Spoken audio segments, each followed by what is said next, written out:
بسم اللہ الرحمن الرحیم۔ السلام علیکم ویورز، میں ہوں احسن قریشی ایڈوکیٹ۔ آج کا جو ہمارا لیکچر ہے سی آر پی سی کا لیکچر نمبر 36 یعنی کہ 36، اور جو ٹاپک ہے ہمارا وہ discharge of person apprehended section 63 C R P C آج ہم ڈسکس کریں گے۔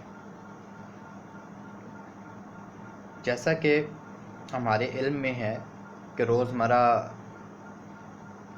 معاملات میں جب کبھی بھی انویسٹیگیشن ہو رہی ہوتی ہے کسی اوفینس کی، تو ہم یہ سنتے ہیں کہ جی فلاں شخص کو ڈسچارج کر دیا گیا ہے یا فلاں ملزم کو ڈسچارج کر دیا گیا ہے،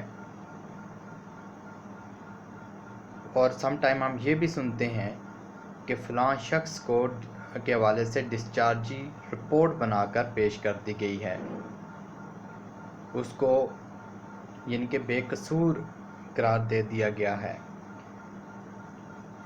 وہ جو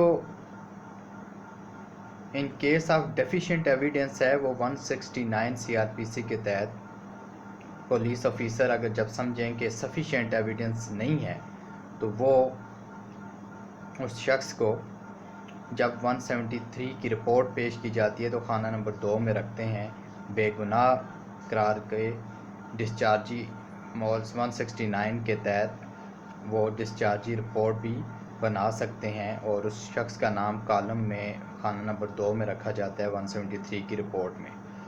وہ in case of deficient evidence, اگر ایویڈنس ناکافی ہو، معقول ایویڈنس موجود نہ ہو، اور وہ سمجھیں کہ یہ بے گناہ ہے، تو 169 کے تحت ان کے پاس اختیار ہے کہ وہ اس کو ڈسچارج کر سکتے ہیں، اور اس police officer 169 C R P C کے تحت ڈسچارج کرتے ہیں، اور اس کے بعد جو ہے مطلب ڈسچارج کرنے کے بعد اس شخص کا نام خانہ نمبر 2 میں رکھا جاتا ہے، اور اس سے بیل بانڈ لے لیا جاتا ہے، اور جو اس چیز کی گارنٹی ہوتا ہے کہ جب کبھی بھی ضرورت پڑے گی وہ عدالت میں پیش ہوگا۔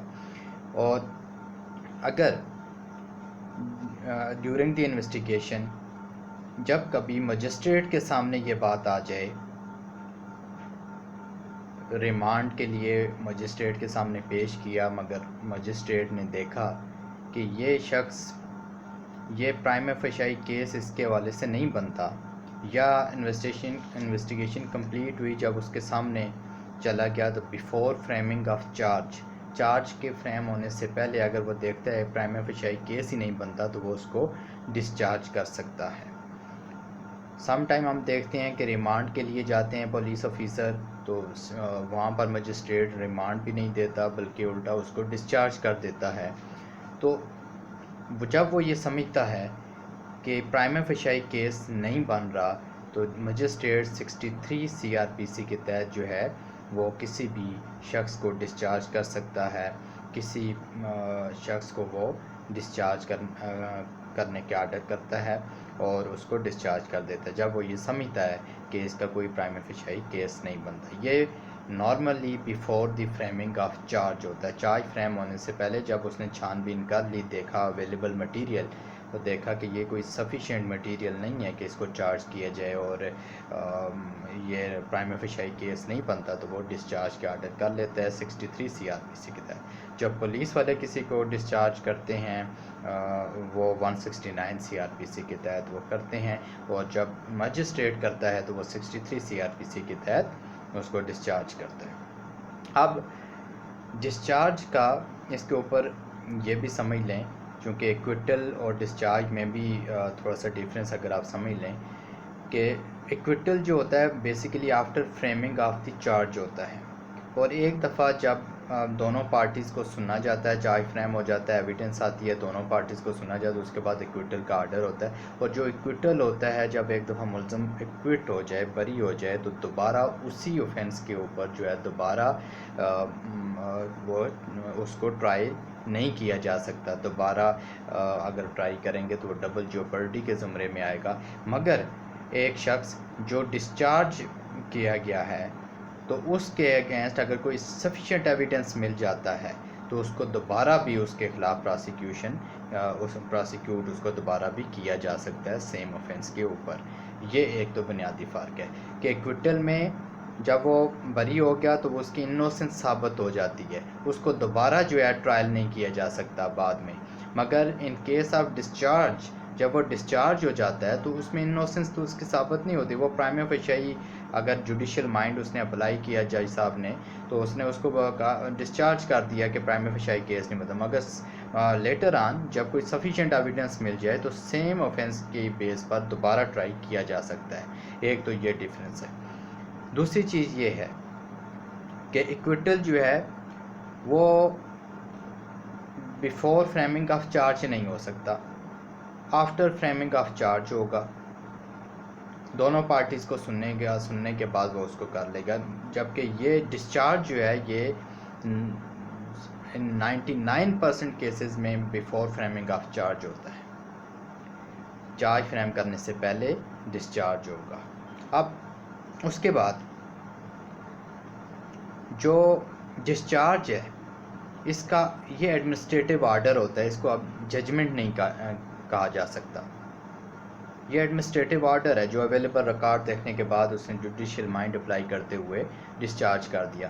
اس کے اگینسٹ اگر جانا ہے تو ریٹ ہوگی. ریٹ میں آپ ریمیڈی جو اویلیبل ہے وہ ریٹ ہوگی ڈسچارج کے آرڈر کے خلاف. جبکہ جو ایکویٹل ہے وہ ججمنٹ کہلاتی ہے، چونکہ اس میں دونوں پارٹیز کو سننا جاتا ہے. چارج فریم ہونے کے بعد دونوں کی ایویڈنس ہوتی ہے، پارٹیز کو سنا جاتا ہے، اس کے بعد ایکویٹل کا ہوتا ہے. تو وہ ایک پوری ڈیٹیل ججمنٹ ہوتی ہے. جبکہ ڈسچارج کا ایک ایڈمنسٹریٹو آرڈر ہوتا ہے، اس میں اس کے اگینسٹ جو ہے آپ وہ ریٹ میں جا سکتے ہیں، ریٹ جورسڈکشن میں جا سکتے ہیں. اب وہی بات ہے، ڈسچارج میں سیکنڈ ٹرائل ہو سکتا ہے جبکہ ایکویٹل میں سیکنڈ ٹرائل نہیں ہو سکتا. یہ تو کچھ مین جو ڈفرینسز تھے وہ ہم نے دیکھ لیے ڈسچارج اور ایکویٹل کے حوالے سے. ہم نے بتا دیا 169 CRPC میں لکھا گیا ہے کہ اگر ڈیفیشینٹ ایویڈنس ہے اور معقول ایویڈنس موجود نہیں ہے تو پولیس والے ڈسچارج کر سکتے ہیں اس کو، اور بیل بانڈ پہ اس کو ریلیز کر دیں گے، اور اس کے بعد خانہ نمبر 2 میں اس کا جو ہے وہ نام لکھ دیں گے. اسی طرح اگر مجسٹریٹ کرے گا تو مجسٹریٹ اگر سمیت ہے تو وہ 63 CRPC کے تحت جو ہے وہ ڈسچارج کا آرڈر کرے گا. اب یہ 63 CRPC کے اندر لکھا ہوا ہے no person who has been arrested by a police officer shall be discharged. کوئی بھی شخص جس کو پولیس آفیسر نے اریسٹ کیا اس کو ڈسچارج نہیں کیا جائے گا. آگے 3 باتیں بتائی گئی ہیں، اس کی ایکسیپشن ہے کہ کن صورتوں میں کر دیا جائے گا. Number 1 on his own bond, اگر وہ اپنا بانڈ دے دیتا ہے تو پھر اس کو ڈسچارج کر دیا جائے گا. نمبر 2 آن بیل، یا ضمانت پر ہے تو ضمانت لے لیا اس نے تو پھر بھی اسے ڈسچارج کر دیا جائے گا، کسٹڈی سے ریلیز کر دیا جائے گا. Under the special order of the magistrate, اور اگر مجسٹریٹ آرڈر کر دے کہ پرائم فیشائی کیس نہیں بنتا، اس کو ڈسچارج کر دیا جائے تو پھر اس کو ڈسچارج کر دیا جائے گا. یہ 3 جو ہیں اس کے حوالے سے ہم نے ڈسکس کر لیا. سو ویورز، مجھے امید ہے کہ آج کا لیکچر آپ کو پسند آیا ہوگا. اگر میرا لیکچر آپ کو پسند آیا تو میرے چینل کو سبسکرائب کیجئے، دوستوں سے شیئر کیجئے اور بیل آئیکن کو پریس کیجئے تاکہ میری ہر نئی ویڈیو کا نوٹیفیکیشن پر وقت آپ کو مل سکے. اور کمنٹ سیکشنز کے اندر جا کر اپنی قیمتی آراء سے بھی مجھے آگاہ کیا کریں تاکہ نالج شیئرنگ کی اس عمل میں مزید بہتری لائی جا سکے اور اس آراء کی روشنی میں اس کو جاری و ساری رکھا جا سکے. والسلام.